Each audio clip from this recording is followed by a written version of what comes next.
Hi, I'd like to introduce my grandfather. His name is Dr. Louis Rothman. He's 101 and a half, and he's a retired physician.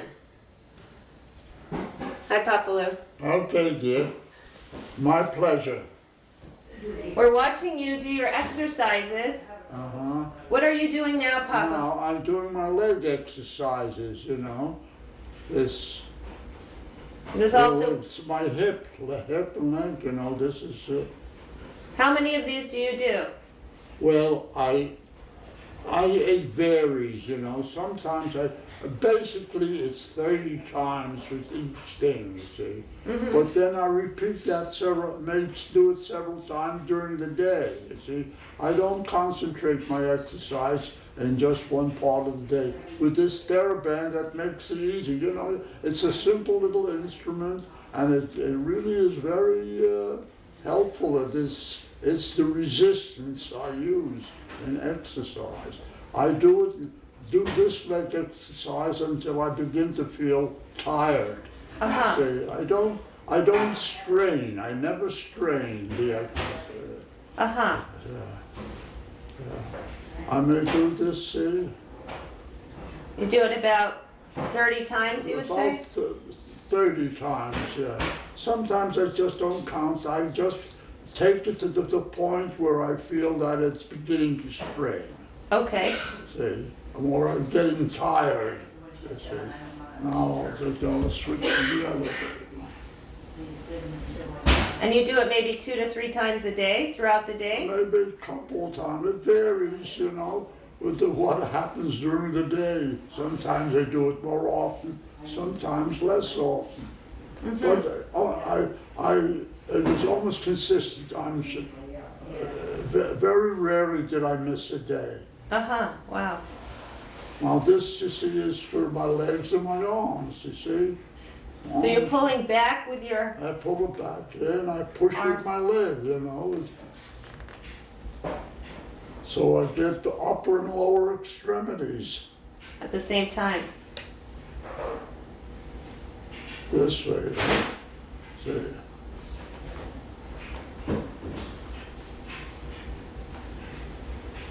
I'll tell you, see, now I begin to feel, after a while, I begin to feel the strain. And at that point, I don't strain too much, I let go. And I switch to another exercise. Now this is the rowing exercise. Did you call me? So you're holding your stomach tight.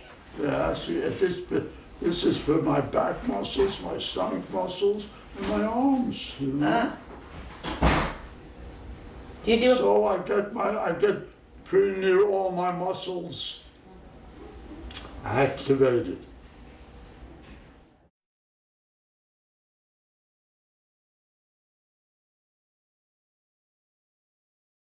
Do you do the same number of repetitions with this? Well, yes, I do, perhaps more often, because my legs, the individual legs, when I push with it, they get tired much more. So this way I'm just doing, this is for my abdominal, my back muscles. Yeah. And you used to be a fisherman. Muscles, huh? You used to be a fisherman and you did row a boat, so... I did row a boat, yes, I did. Well, I did a lot of rowing in the summertime.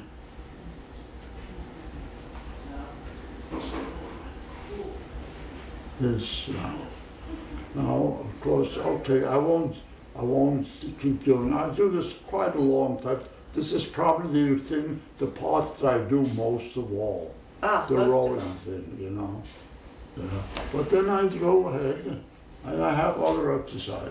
I will do it this way. Is that for your chest? I can shorten this, see, and so make it a little tighter. Uh-huh. See, I can do that. To work your chest. Yeah. I can.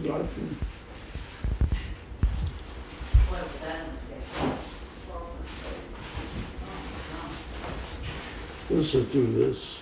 I do it up. Oh, you do it at different levels there? I do it different levels. I go up and down. You talked to her about it. Very good. That's to do that. Then I have another one. Of course, I go back here. You know, with this little instrument, it's really a very convenient thing. You can do an awful lot. Wow. Yeah.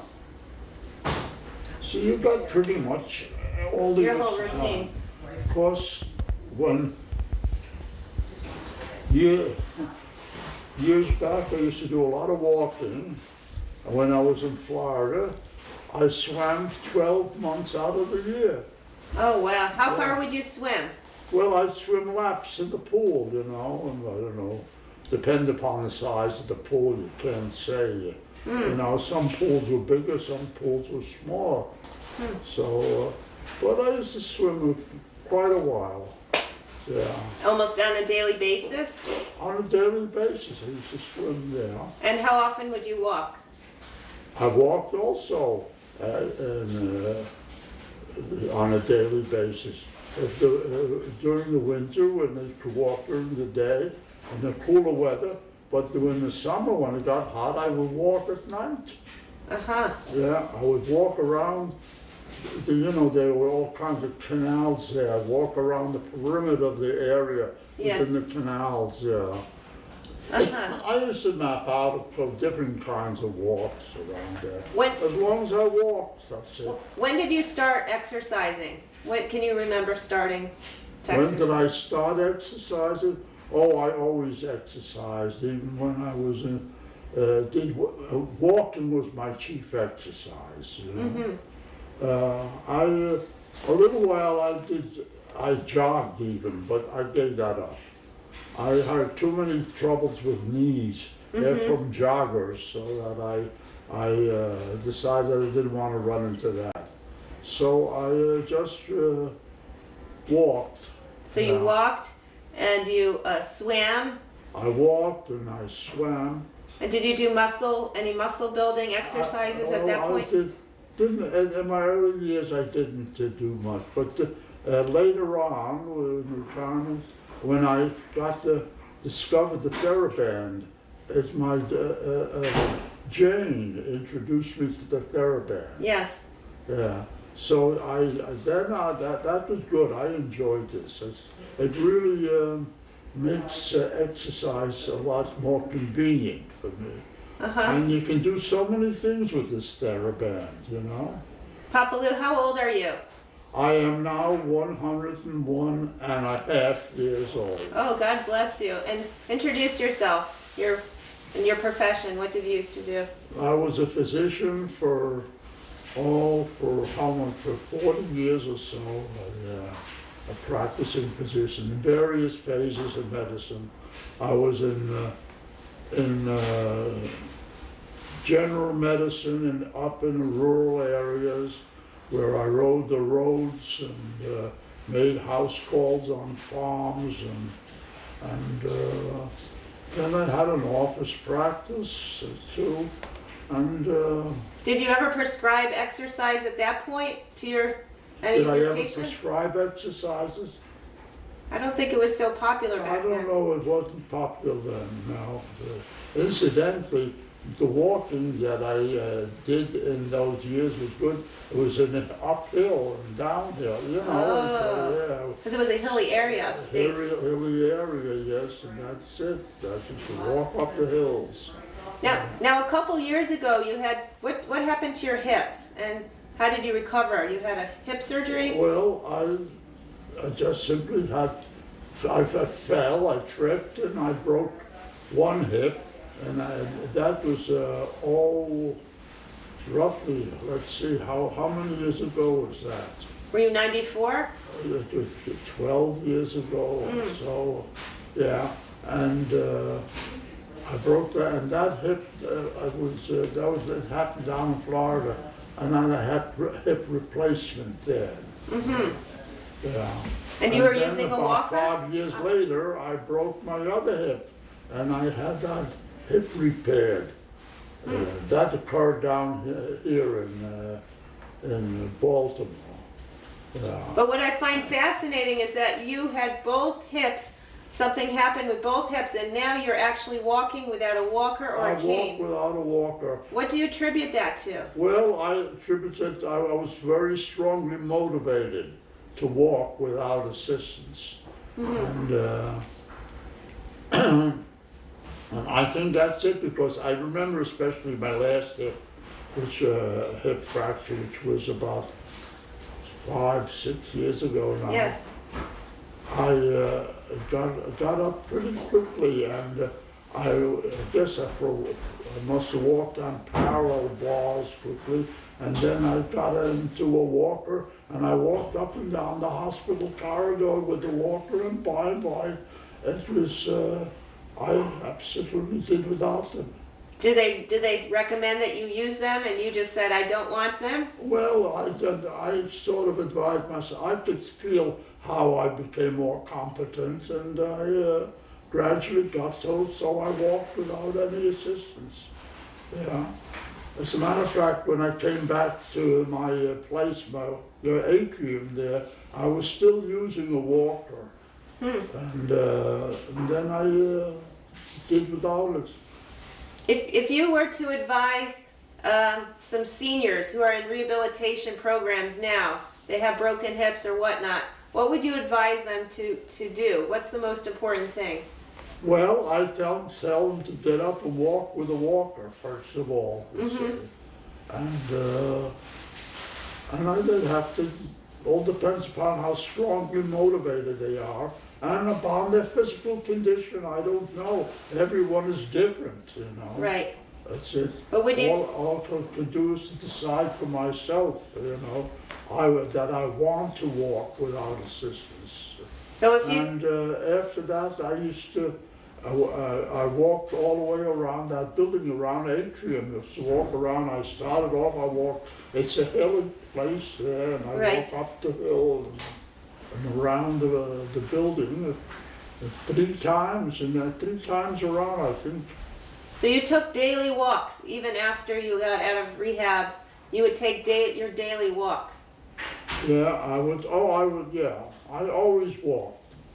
Always walked. Walking was my basic exercise, yeah. And Very good. And what about young people? If you were to advise somebody who's younger who doesn't exercise, what would you tell walk, them? basically, that's the important thing, you see. And then you add the various other methods of exercise too. But I think walking is the most important Of all the things. of all these things, yeah. You're carrying the weight of your body around, you know, and you're lifting your legs and And what about your nutrition? If you were to advise somebody, well, what do you eat? Or nutrition. Yes, in terms of Well, somebody. of course, I think you eat a well-balanced diet with fruits, fresh fruits and vegetables. That's a simple key to the type of diet to use. Yeah. Do you watch your fat intake or your? Yeah, I do. I watch my weight, of course. There was a time when I weighed quite a lot. Oh. My weight when I was in Europe went up to 190 pounds. Oh my. Well, now I weigh around 140. Right. Yeah. I'm back to my weight that I was when I was just in my early 20s. Yeah. And now that you're 101, you're not, let's say, walking maybe as much, but you still try and walk even around the house, or what? Yeah. Well, What's your schedule like? Weather permitting, I will do more walking, yeah. If I'm able to. I don't know what's going to be, you know. Jane lives on a hill, so I'll have to walk up and down the hill.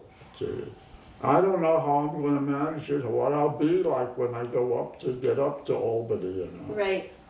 Yeah, but I'll do whatever I can. I'm not going to slouch on it. I'm going to Right. make every effort to keep active. I'm not going to sit around. So, and I have my TheraBand. So if I don't get out and do things, I can at least do exercise With your TheraBand. within indoors. You know, I think it's a simple item, and it's a wonderful thing because you can exercise so many muscle groups with it. Very good. Yeah. Thank you, Papa Lou. Is that it? Okay, good. Thank you.